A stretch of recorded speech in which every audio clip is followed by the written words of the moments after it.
My people were biologically determined for one purpose alone, to sense the coming of damn fine podcasts. I sense it coming now. Hell, shit. Damn it, no, Hello, and welcome to a Discovery Home Companion. Your home for Discovery. Yep, where we're talking about Star Trek Discovery. We're taking your calls about the most recent episode. My name is Wade Bowen, and with me is James Nolan. Hey, guys. And Hugh Crawford. Hey, how's it going? It's going pretty well. People liked this episode, this Magic Man episode. Yeah, more than that was. This magic to make the sanest man go mad. Now that you've sat with it for the week, do you have any thoughts about it? I have no additional thoughts. Yeah, I don't. Other than I would like the guy who plays. I don't know if some people have texted you guys this afternoon. I'm watching Toast of London on Netflix, Right. And I'd much rather that guy who plays Toast in that show. I'd much rather him play Mudd, Harry Mudd, because he's he's a lot more charismatic and bombastic naturally, right? And he looks closer to the original actor who played Harry Mudd. So that's true. He's in a Community episode that I've seen before too. That was based on The Sting, where they try to perform.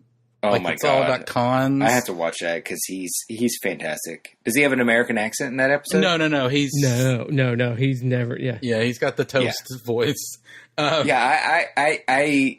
really like that dumb. It's like I told the guys on text. It's a supremely dumb show, but that I really enjoy it. Have you never watched Matt Berry in anything else? He's. Oh, awesome. I saw him in the IT. The IT crowd? The IT crowd, yeah. Mighty Boosh. And the Mighty Boosh. And I guess I have seen all of these, so I'm not surprised. Yeah. I just really like, but he's been kind of a bit player in these where he was a part of an ensemble. This is really just all him, really. It's all him. Yeah, he's also in Garth Marenghi, of course. He's not Garth Marenghi, but he's in it. But I like Matt Berry. I wish Matt Berry was Mudd instead of Rainn Wilson. And we love Rainn Wilson. So, there's one thing I can say. Well, there's one thing I can say. I think I said that. I'll make predictions. My pre-season predictions. I don't know if I remember all three, but one of them is that I thought that Rainn Wilson would be magical and would no. So I don't think he's bad. But I don't think I would call him magical. Yeah, he's not magical yet. But I hope they don't keep bringing him back every 2 episodes. So I hope that I can't reassess this for a while. But he's fine. Like Rainn Wilson's fine. But I don't think that I was expecting something more than fine. Right. And well, I think that would rely on him, the writing, because they made him just the bad guy who goes around fucking killing people all the time. Yeah. Instead of like this lovable rogue, which is what Mudd is supposed to be. Yeah, I thought he would be a little bit more a nuanced figure. Yeah. And more maybe complex and maybe even darker. Really? Because he's violent, but I wouldn't call him. He's still like he gives like a Dr. Evil speech a couple times, and then right. You were expecting him to be more like darker in that like manic kind of like. Oh, he thinks humor is kind of dark kind of thing. I'm glad that we didn't get dark. Like I think he's dark enough for me. My problem with the guy wasn't that he's dark enough. I guess that I don't mean. Oh, hold on. I meant like that. I thought like maybe like I don't know. It's hard. I didn't have a vision of it, but I thought it would be more of a performance of not like he would do dark things like torture people and shit. Right. But just that you were going to get like a John Lithgow and Dexter type performance out of him. I haven't seen Dexter, but maybe that would be something of a truly weird kind of like chilling sort of. But no, I didn't get any of that. So I'm marking that off as a failed prediction. Yeah, I was hoping that he'd have more kind of bravura kind of thing, you know. Even though he's perfectly good in the episode, and apparently he was you've recently assessed what you think about improv directing and stuff, but a lot of his lines and stuff are him ad-libbing and according to all the people on set, it's just him being hilarious and lines that he comes up with. Hate improv set stuff. I hate it. Mhm. I mean, I didn't feel improv, but unless it's a Marvel movie. well, do they improv on Marvel movies?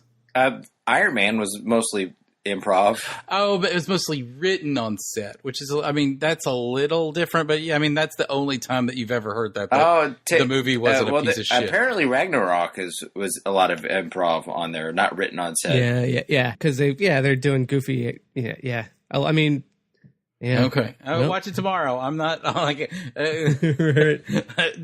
My Andorian antenna twitched a little when you said that. I heard it. I can send you the link where I can't pronounce that guy's last name. The guy who directed Thor Ragnarok.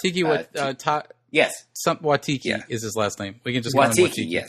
Mm-hmm. Talks about doing improv. Taika Waititi in the Korg motion cap suit with Chris Hemsworth, and how most of his Korg scenes were improvised. Okay, I'm going to make an exception for him. I think I'm going to make an exception for Taika Waititi because what we do in the Shadows was an improv movie directed by Taika Waititi, which is fucking. So you're great. okay. You're okay with improv movies from certain people, it sounds like. Okay, let's put it this way. I hate most Judd Apatow movies now, and there was a lot about I just watched Paul Feig's Ghostbusters, and a lot about that irritated me because of the improving. And I think that it ruins the flow. I don't know. I think that it leads TV movies to be larded up with a lot of unnecessary conversations because they're trying to find something funny. And then you end up just like that. But Judd Apatow is my main sort of attack on that, and I guess Paul Feig movies, which the Apatow school kind of. They're both they came up together. So right. But Taika Waititi, I mean, I don't know what's different about the way he does things. I'm not here to label him as Paul Feig is a hack and he does it right. He's got that. He's got that New Zealand flavor to him, like that Kiwi. I've watched one of his movies. It was mostly improv, and I loved it. But yeah, I mean, I like that guy. He's a good egg. Yeah. Star Trek. Oh, yeah. He should do Star Trek. Oh shit, we have not even gotten into the first call. No. Okay. Yeah. All right, hit it, Wade. So yeah, this first call is from, you asked for it, James, and he delivered. And Lane's back. I like it. Hey, it's Lane again. Well, I guess I have to call back because James asked me to. But first off, let me just say my vitriol for the last episode was largely resentment for being forced to defend a show that is so merely adequate. And but does that sound like I'm in love with it? That may be a bit much. But do I enjoy it? Absolutely. Case in point, this show, I thought you guys hit a better tone. Yeah, there were a lot of complaints on this episode, but the whole it was fun, so I enjoyed it. And interestingly, I've been kind of watching The Orville. This one made me think of a plot for The Orville as far as from throwaway stuff and doesn't really matter much if you catch it later. Yeah, I have a feeling this may be. Part of me wonders if this is a sign of things to come.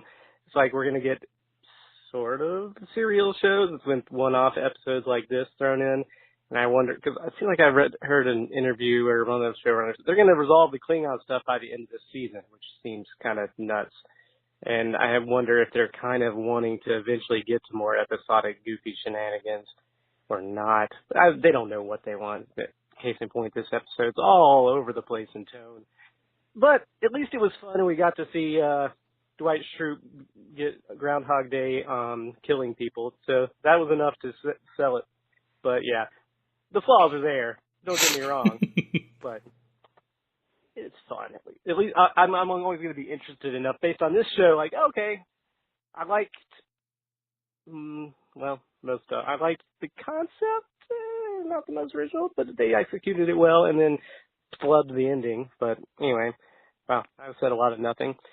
So there you go. Yeah, so there we go. So that's kind of interesting, the thought that they're just wanting to plow through the Klingon stuff. Right. Well, yeah.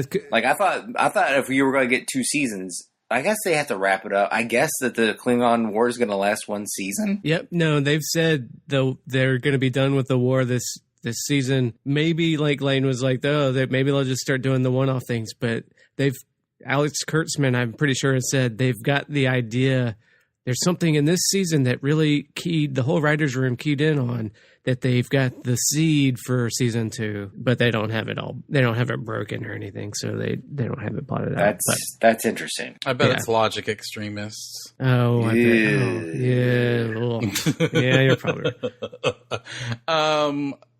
Yeah, I don't know how I feel about it being over. I guess. Do we think that the Enterprise this writers' room hasn't seen Enterprise? They've definitely seen Enterprise. They wouldn't have the Logic Extremists, right? Isn't that an Enterprise? It's not. You could go on Memory Alpha and find out about the Logic Extremists. That's true. Yeah. Well, the Logic Extremists are different. I guess theoretically it's different because, like, I guess in Enterprise, the Logic Extremists are the main people in Vulcan during the show. Vulcan actually has a liberalizing revolution in the show, led by T'Pau, the old woman from Amok Time. I think people know Enterprise on the writer's room because I think they know it better than. Well, I know Sonequa Martin Green has really only watched Enterprise in the original series as of like when they were shooting, because she's like, well, this is my history, and and this is where we're going from. She's going through and watching all the other Star Treks, but those were the two that she used mostly to get ready for the role. Is that why she thought she was the first African American lead on the shows, because she's only seen those two?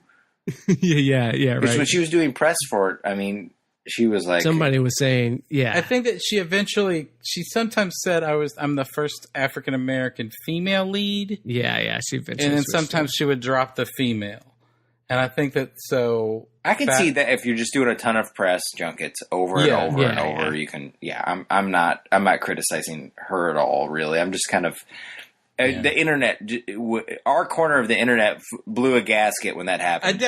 I doubt Patrick Stewart watched a goddamn minute of Star Trek his entire life. Right. That's the thing. Like most of all these actors, like Mary Chieffo, and then they're all, they're playing the game pretty well, and they're getting into. And I believe that they're like on board with really getting into the lore now that they're cast, because they're actors and they want to learn everything they can.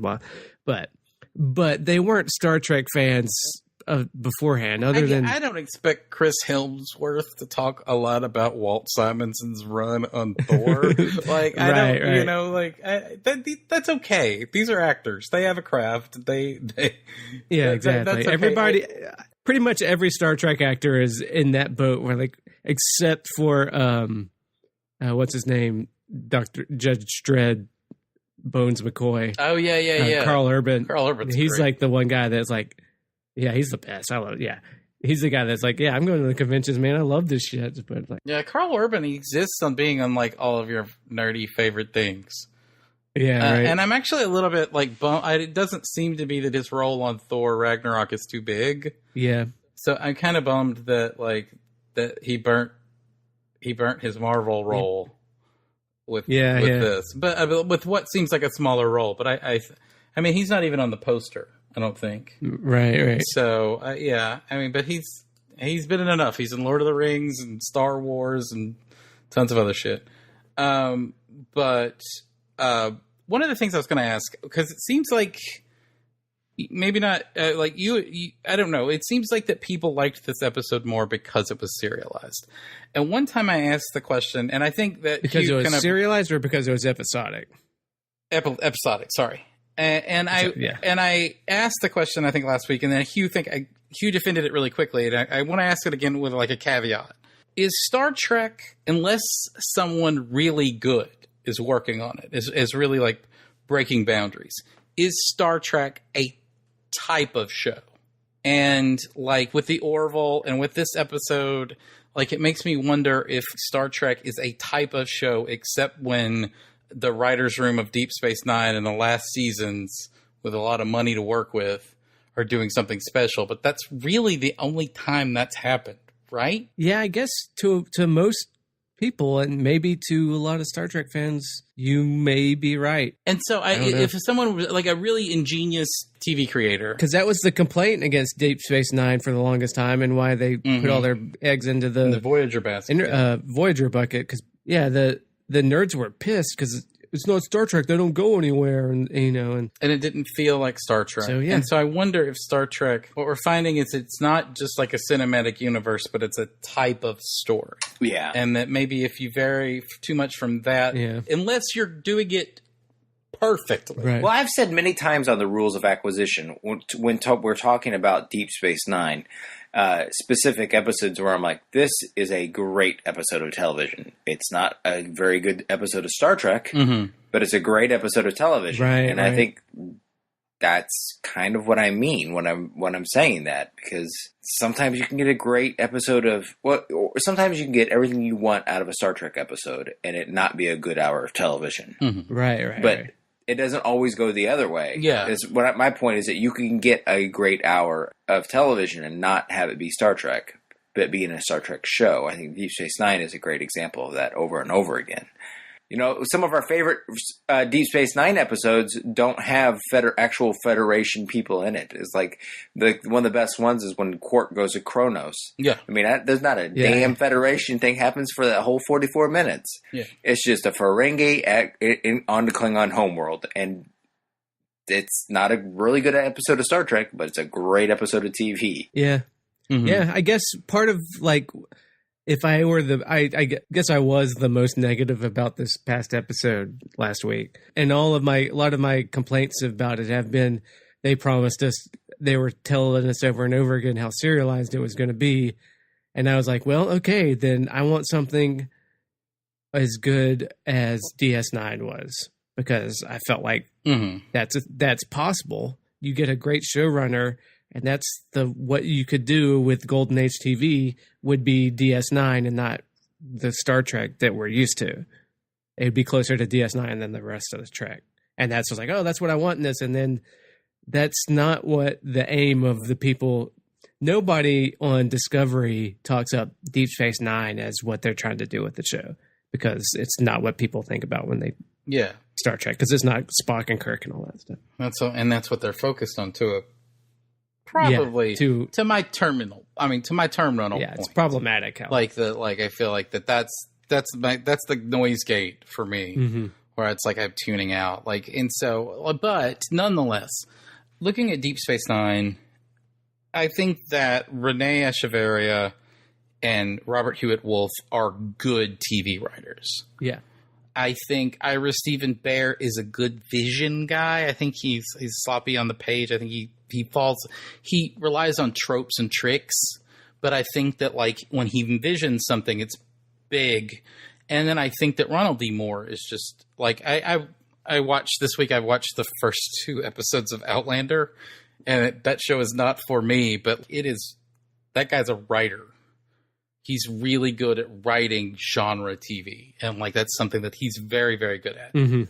And so I think that it takes that kind of squad to break Star Trek out of that mold. Right. But I think that if maybe they weren't that good, if it wasn't good writing, then give us at least an alien in a story. Give us a yeah. And I think that if you look back over Star Trek, way more than 50% of the episodes are shitty. I think that's fair. Don't you guys? I wouldn't go so far as shitty. I'd say 50% are mediocre at best. Okay, maybe that's what I mean. Yeah. I maybe I have shitty cranked up. I mean, they're not like dog shit, Fascination or right. But and if you're on the ride for I want Star Trek, and that's what you want out of your mediocre TV, it can fill that need for you, and you're going to leave happy. And you're going... Which I think is that's what this episode of Discovery was, right? Or that something sustains you through the shitty ones, because you know that the shitty ones aren't tainting the whole... Right. If you watch an episode and it's shitty, you know that that's not ruining the show. They didn't break... shitty episodes of Star... I'm trying to think of a shitty TNG episode. But they don't break, like the one where she touches the candle. I was going to say, pick any episode from season 1 or 2. Yeah. But you picked one from season 7. So 7. Yeah. But yeah, they don't break the show. Right. Because the next week's going to be good too. And I wonder that what's happening is that, like, I'm looking at Discovery and I'm not watching it like Star Trek. I'm watching it like a show where each twist and turn is polluting or sweetening where the show will go. And so that I judge it more harshly. Yeah. And then people always come back and go, oh, Star Trek, they've done this all the time. And I'm like, yeah, but it was wiped away in the next episode. Like, if Kirk treats Yalman Rand like a weirdo, pervy piece of shit, I don't have to watch that in the next episode, or that doesn't have consequences. But now, like, I have to feel like it does on this show. Yeah. And so, like, that's where I feel like that I'm judging it more harshly. And then when people say, well, Star Trek's always done this, I'm kind of like saying, but that's not the rules of how they want us to watch this. And so, I don't know. I think that's why I'm being harder on it. And why I think that things like we think that they're creating, like, I mean, Ashfaq, like something like that would be over in an episode or two, an episode. Right. Except for, someone like Michael Eddington or something like that, where they do stretch it out. But not really, because it's blends. Michael Eddington worked as, like, background work mostly. Okay, why don't we go to... I understand exactly what you're saying. And so I think that's why I feel harder against I think that's a very interesting self-analysis. Yeah. Like, I don't think you're being too hard on it. All right, yeah, we've got a message here from our good friend in the Netherlands, Stefan. He sent us an email in here. He says, ignore Harry Mudd. Ignore the lack of threat ganglia in this episode. What is it all really about? Hello, Discoverers. This is Stefan from the Netherlands, calling for Discovery Home Companion in the latest episode, Magic to something. I rather enjoyed this one. I mean, you mentioned a lot of the flaws that it had, but also that it was fun. It was fast-paced, snappy, a little bit lighter, so that's good. What I'm really calling about is we're in episode 7 now, so half of the season, and I still don't really have a fucking idea what Discovery is supposed to be about. It's not a show about strange new worlds and seek out new life and new civilizations. I got that. It's not really a war show, as you pointed out in your last podcast. It's also not... It doesn't seem to be that much about the Michael Burnham redemption. Lorca... It could be about Lorca, but I don't know. It's not about anyone else in the cast. So... What is this? What have we been watching for the last 7 weeks? And I don't know. I mean, I'm kind of enjoying it, but what the fuck is this show? Answer me that, please. Okay, thank you guys. It's a show that is supposed to drive subscriptions for CBS All Access. That's what this show is. Right. Other than that, that's what the show is about. That's it. Yeah. Oh, I don't think it knows what it's about. Yeah. Other than that, you're totally right. I think if you look at the way they set up the whole story, they gave us 2 hours. Yeah. They aired the first hour that they showed over the air resembled Star Trek the most. Did it? And then they broke it. I don't know if it felt like the first hour felt like it had a real, like, oh, we know where this is going. This is this story about this war. And then consequently it goes, we have the second episode, which is still kind of about that. And then the third episode, by the fourth episode, it feels like they've lost all the direction of where they were headed to me.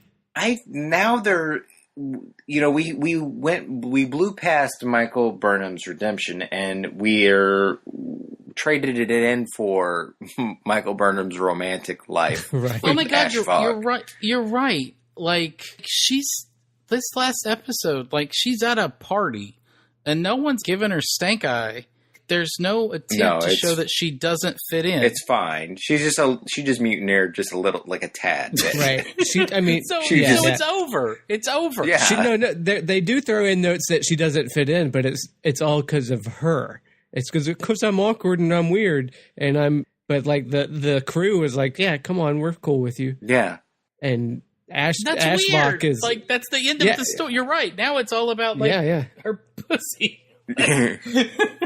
Oh, I will agree with you. Like the first recording we had, we were like, she's a virgin, and me and Hugh were like, fuck you, James. It's like, but we recorded we recorded a whole podcast for this episode, and then my computer crashed and I lost the whole file. We got caught in a time loop. Yes. So we had to ask these poor fuckers to record the whole thing over again.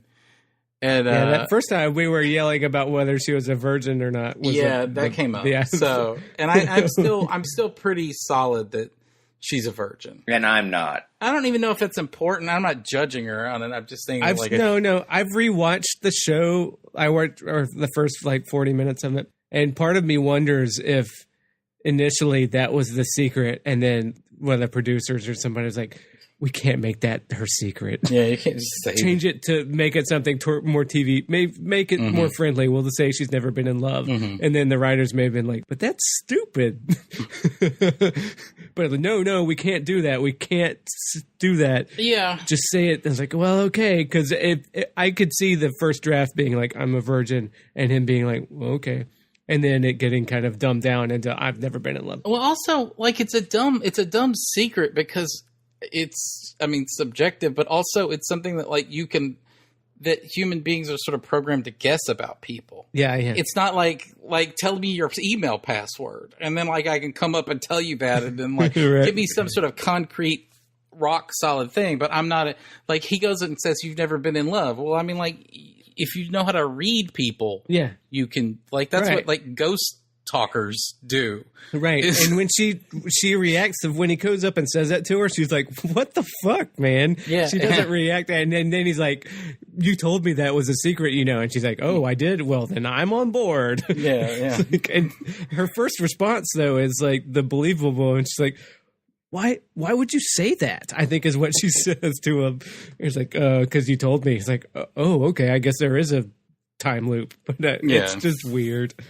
But I could see the first draft being like, "You're a virgin." It's like that's at least concrete details, or something. And it's not subjective, or it's not something you can read on the face. Maybe you can, but it's a bit of a leap. Yeah, you probably can.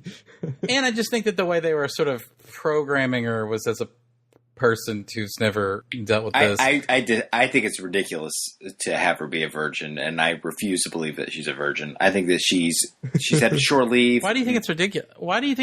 I think because she's a grown human being who's been a professional with vacation and shore leave and swinging dick all around, or whatever she wants all around.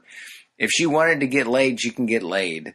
She's not dumb. Yeah. She's smart with human needs. I agree. She's got human needs. She's dumb about this stuff. See, I agree. I agree with both of you.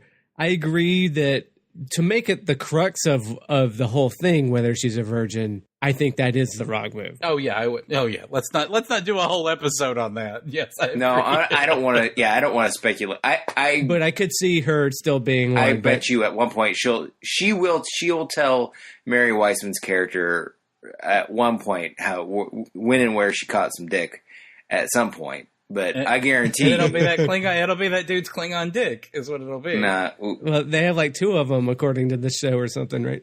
What? No, that's redundant. They have redundant organs. Oh, he does do like a thing where yeah, but that's the first time that he mentioned that there was redundant sexual organs. Yeah, well, it's fuzzy to whether he says it's sexual or not. But Lorca said something about like, didn't Worf get punched and say, "Oh, my dicks"? Once that happened, right? Oh, my dicks. Lorca says something about the right amount of organs, but yes, he does, which makes it mean that but he's specifically talking about her molesting or raping Ash when he's saying it. Yeah. So the organs, it's in a sexual context that he says it. But I go back to that doesn't mean that. Yeah, it could be like, in Vietnam, people said awful things about the Vietnamese. Yeah, that's I don't know. Yeah, no, it's you're right. I mean, it's not concrete, but they do introduce that as a possibility. Yeah, okay. I'm pretty sure they at least that it's a possibility. They at least cut one of they cut one of Vox's dicks off. Yeah, when they turned him into Ash Tyler. this show is pretty fucking listless. And here's the thing that I'm wondering about. Do you think that the second half scripts are locked, or are they absorbing like the criticism? No, I don't think there's any criticism. I think that we're the only people who don't like. I do not think. No. That's not true. Like the general feeling is just this week though. Just this week, IO9 gave it a positive review. Yeah. Just this week, Sopan Deb. No, that's the only one. And then Sopan Deb, I think, gave it a good review. Like, this is the first week that they really liked an episode on the What the Flick, the Young Turks podcast or video casts. If you see references to it in places like RTV or anything like that, like on Reddit, the general feeling of it is that people hate the show or are mocking it. But inside the core fan base, they love it. And it is pop, and people are watching it. So you're right, but I'm saying that there is negativity about it. Yeah, in a way that there's not. I don't see a lot of the negativity. I'm not looking for. I mean, I'm looking for the negativity because I don't want to feel like so alone. I mean, if you look at you can look at the breakdown on IMDb. It's got a 7.3 out of 10 right now, which is not great. But the majority of these, there's 9.7.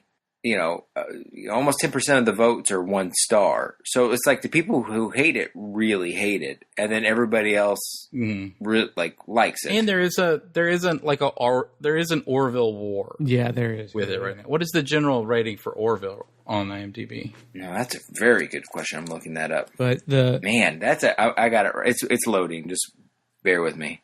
Okay, 7.8. Okay. So it's better. Well, and there's only a 3, as far as the 1-star reviews goes, it's only got 3% 1-star review opposed to Discovery's 10% 1-star review. Mm-hmm. Yeah, I would say that half the fan base of Orville hate Discovery. That's not the other way around yet. Right. Well, Discovery fans do like Orville too. That is very interesting because if you look at the breakdown of 1 star, 2 star, 3 star, 10% being 1 star, and then nothing in the middle. There's like 3% or 2%, 2 through 7, and then you get the 7, and then it's 10% again, and then it's people like to give it 8, 9, and 10. It's either people really hate it by the numbers, or it's more polarizing than like now that I see the numbers by the numbers, James. It's like not that I wasn't willing to believe you. No, it's just that it was a real eye opener to actually see the actual numbers. Yeah, and the kind of mobilized internet alt-right, like the people that really hate the diversity and start and Trek and stuff are like the Gamergaters and stuff are kind of almost mobilizing against Discovery for totally the wrong reasons and fuck these people. Well, I would say that that's a push as far as the Orville's concerned because Orville's got a really it's got a diverse cast. But they love the Orville because the cast is the lead. It's still they have black people in it, but that's not why that's fine. That's not what they like. But they're about not it. The leads. I spent some time on the 4chan TV thing this week to see what people think of Discovery, and there are a ton of gross, sexy sex stuff about the young girl on Orville. Oh, who's not like a teenager. She's an adult, so you can right. And I think she's like the security one.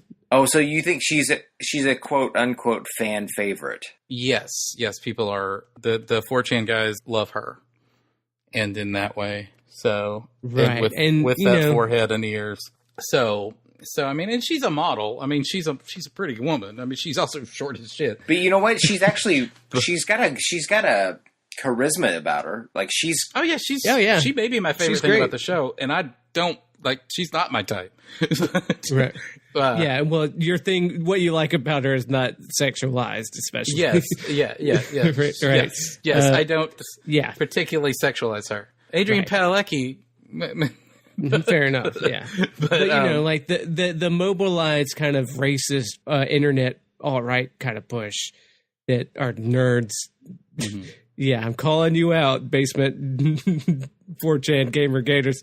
They're like, oh, we can like this, but we don't like this with this black woman. And I honestly, as far as to get back to your first question about, do you think that the second half scripts are locked in? I don't think. Oh, they are there. I don't think that there's none of the shit's going to change this season, because I think CBS is tickled shitless with the subscriptions, and I really don't think that the quality of the show will change as long as subscriptions stay up. Even if the entire season is built towards revealing that Ash Tyler is Vok. Well, I can tell you right now, they're done shooting. They're done with the half of the season. They've finished principal photography. When did they finish it? Like a week or two ago. I mean, they might go in for reshoots, sure, but I don't see them doing that. They're too cheap. Keep your ear out for that. But you're right. I mean, if they're done shooting, the scripts are locked. Yeah, exactly. That's my point. Like they're done shooting, they're locked. My whole thing is, I hope they can, clean house and get a really good season 2. Get an Ira Stephen Bear in. I mean, I'm going to tell you, for comparing shows to shows, the percentage of 1-star reviews for Deep Space Nine is 2.4%. For Discovery to have almost 10% one-star reviews on IMDb is just, that's crazy. Yeah, it's a lot more, it's polarizing, so you get the mobilized kind of people. And yeah. There was, at first it was the black lady stuff, but once they killed all the women of color and basically the show became a white people show, like you heard, that died down. Yeah.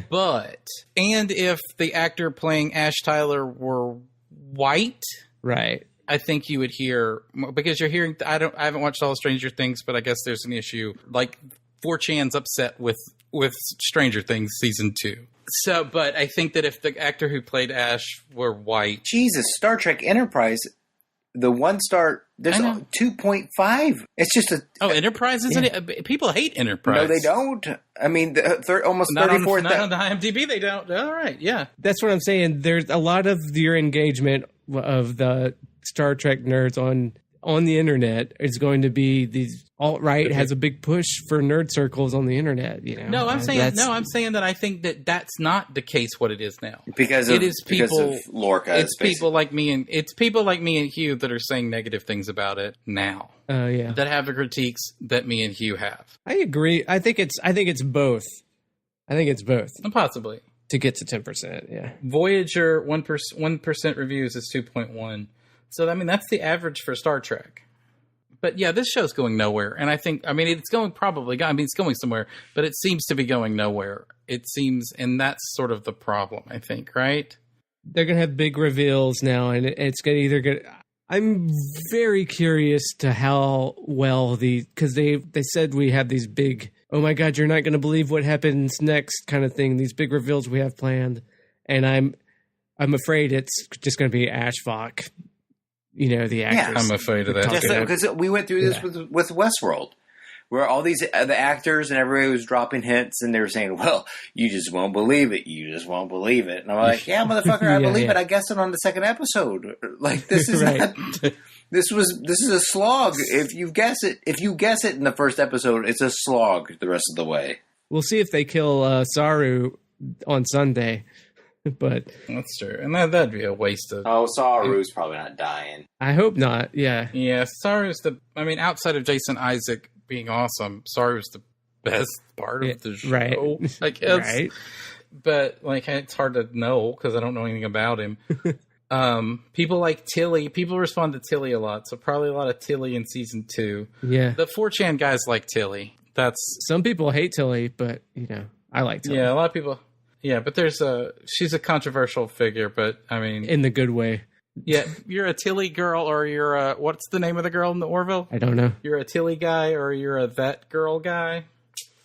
So maybe that's a way to look at it in these gross sort of parts of the internet. But this show, here's what it is. The central thing is that the Klingons, there's nothing compelling about it. I hope to find out interesting things. What Klingons? I hope that the only thing that's driving the show forward, and there's always sort of I don't know, you think of these first seasons and they're interesting, sort of like the first season of The Sopranos is about, will Junior kill Tony?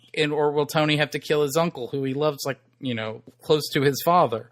The first season of Breaking Bad's all about all kinds of, we all know that that's one tight single story. Mm-hmm. But there's all of these sort of stories, and if this is truly a serialized show, what are you expecting to happen before the end, other than the obvious reveal? And so you have to think that the mystery has to lie with Lorca, because they've solved Michael Burnham. Oh, yeah. And the Klingons have just disappeared for 3 episodes. Oh. So I noticed a mystery that I didn't have solved in this last episode on my rewatch here. What? Before Mudd gets on the ship, and it's probably just a dumb thing from this episode, but it doesn't make sense to me.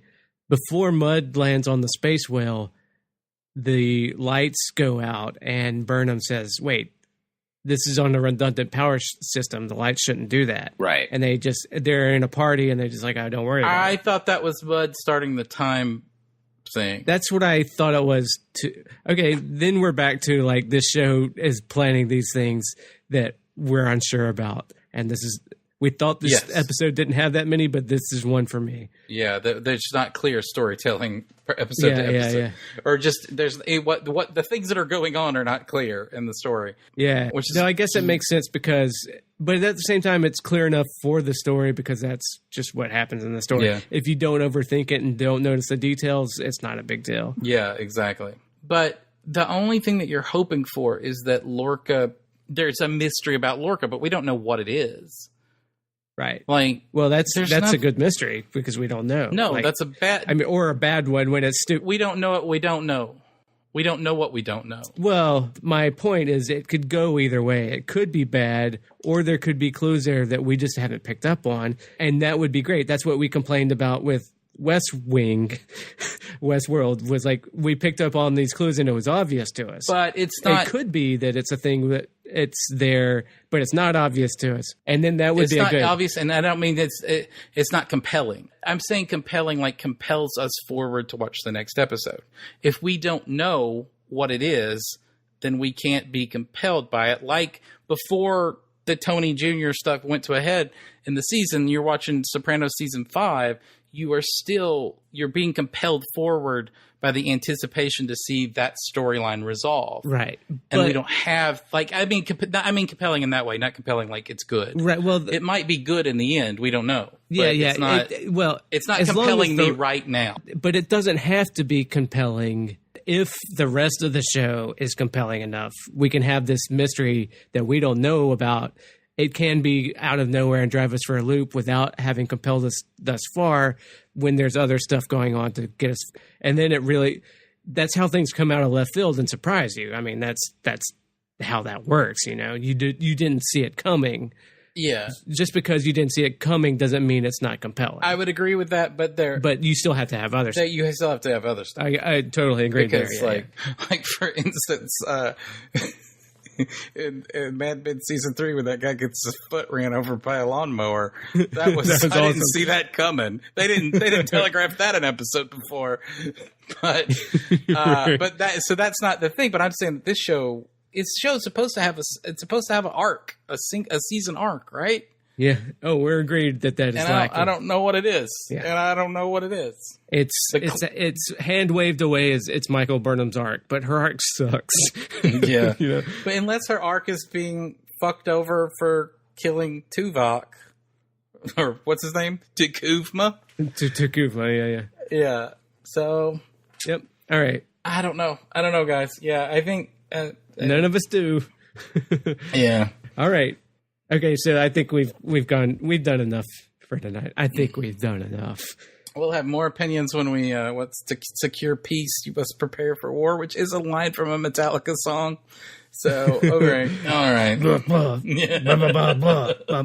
All right. Anyways, if you disagree with anything we've said or anything we say later on, or whatever, give us a call, yell at us, or do whatever you want. We'd love to hear from you. Mm-hmm. Give us a call at 917-408-3898.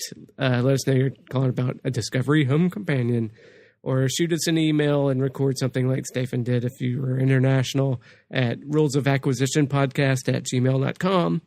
That's our other Star Trek podcast where we go through every episode of Star Trek Deep Space Nine, you probably know. Rules of Acquisition. And we have a Patreon at Kickers of Elves, patreon.com/Kickers of Elves, where we have a nice Discord thread where we talk a lot about this Discovery stuff, other Star Trek stuff, and other things. And we have a lot of audio recordings there for your perusal. So it's this last week we just uploaded a heated debate between us about the Orville. Oh yeah, which was I think worth the price of admission for just that. Yeah. So it's good stuff on there. Even if you don't care about Star Trek, but if you don't, you're probably not listening to this podcast.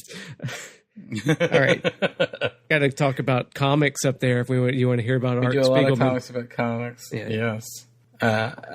No one on the Discord server has watched 6 Feet Under, so my holy shit, great 6 Feet Under takes are they can't go there. I mean, they can go to deaf ears. We want you to give us money for the Patreon if you've watched it. That's what we're saying. Yeah. Get on there. I need your help. All right. So that's the spiel. Have at it. All right. Well, thanks again for listening to a Discovery Home Companion. We hope that you join us next week when the new episode drops and we unpack it all. For Wade, James, and myself, 3 to beam out. Subscribe to us on iTunes or Stitcher or Caster or Fuckcast or Podsucker. Review us on iTunes. Also grab a bit of fame for yourself by calling us at 917-408-3898 and leaving us a message. We play that shit on air. Or email us at rulesofacquisitionpodcast@gmail.com. Also, listen to our Deep Space Nine podcast, Rules of Acquisition. It is pretty amazing, but you may not yet be ready for its awesome amazingness. Assess your personal awesomeness appropriately.